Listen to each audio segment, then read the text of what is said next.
Bonsoir Estelle. Alors Jean-Luc, aujourd'hui vous nous emmenez dans les coulisses du spectacle d'Ève Angéli qui faisait sa grande première à Paris avant-hier. Ah oui, un événement. Un événement, et alors c'était bien ?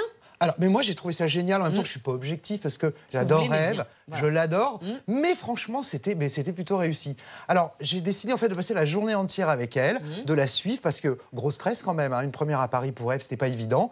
Et je suis allé évidemment... Premier one-man show. Premier one-man show. Ouais, elle a joué quelques fois en province, mais Paris c'est pas la province, c'est complètement différent, c'est pas le même public. Alors moi je me suis rendu au théâtre du Gymnase où elle joue.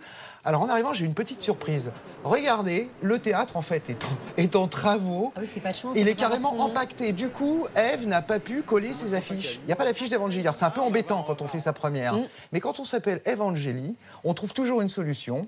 Et Ève, elle a trouvé un truc, c'est qu'elle est descendue elle-même dans la rue, distribuer les tracts, regardez, auprès des gens, dans les cafés, tout le long du boulevard. Des grèves et des manifs. Alors, grèves, manifs, etc. Il y avait plein de monde en plus en terrasse, mais les gens pensaient que c'était une caméra cachée. Ils se sont dit, c'est pas possible, c'est pas la vraie Ève Angéli.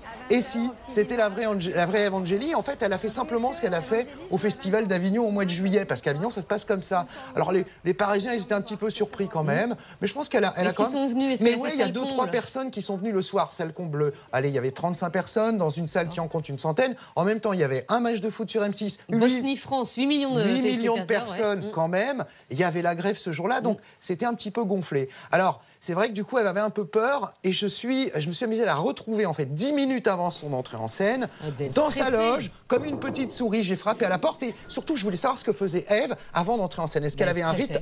Eh ben non, mais regardez. Beaucoup comme ça.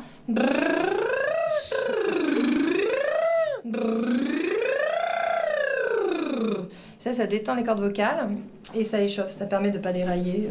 Ouais, ça rappelle un petit peu Armand Altaïa. Exactement, mais oui. C'est des borboris, je sais pas comment on appelle ça. J'ai essayé, c'est pas si facile. En tout cas, pourquoi elle fait ça ? Parce que son one-man show, c'est surtout...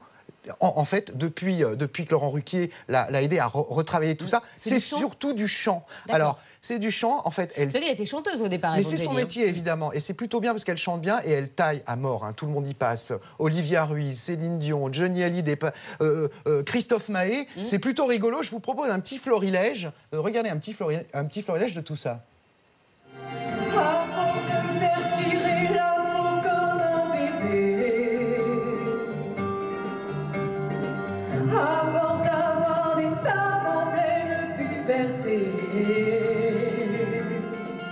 Si tu crois qu'un vieux c'est mieux, c'est vrai. Au moins tu peux chanter plus haut, il est sourd comme un poète. Voilà, donc il y en a plein comme ça. Bon, il n'y a pas que ça non plus. Hein. Ève Angéli, elle est connue pour ses évangélismes, pour ses blagues. Allez, blagues à 2 balles, faut le dire. Alors je vous en ai quand même gardé une. Regardez. Encore lu ce matin dans le magazine culturel de référence, Nous deux, une statistique effrayante.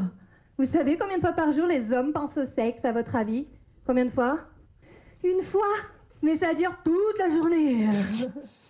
Ça vous fait rire, Jean-Luc. Non, mais ça, c'est Ève Angéli, en fait. C'est vrai que c'est des vannes un peu foireuses, mais en même temps, ça passe parce qu'elle les assume, et du coup, c'est plutôt rigolo, finalement. Et alors, il y avait qui dans la salle? Est-ce qu'on a vu des people, par exemple? Des people. Alors, j'ai traqué les people, et j'en ai quand même vu quelques-uns. Pas énormément, enfin, ceux qui n'aiment pas le football, en tout cas. Il y avait 25 personnes, déjà. Oui, mais il aurait pu y avoir 25 people, c'était pas le cas. Alors, écoutez, regardez un petit peu, là. Je les ai traqués juste à la sortie. Il y avait l'incontournable Macdoum. Mon cher Vincent, alors... Voilà, il a fait une émission de télé-réalité avec Ève, voilà. Il est toutes les premières, il est très copain avec Ève, et il tenait absolument à la soutenir.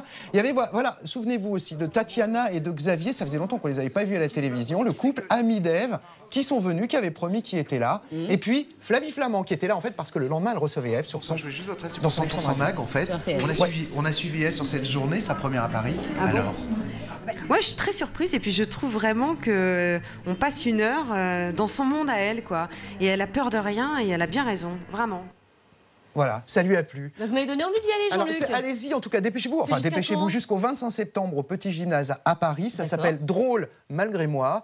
Et moi, vraiment, j'ai rigolé. On souhaite bonne chance à Ève. Merci beaucoup.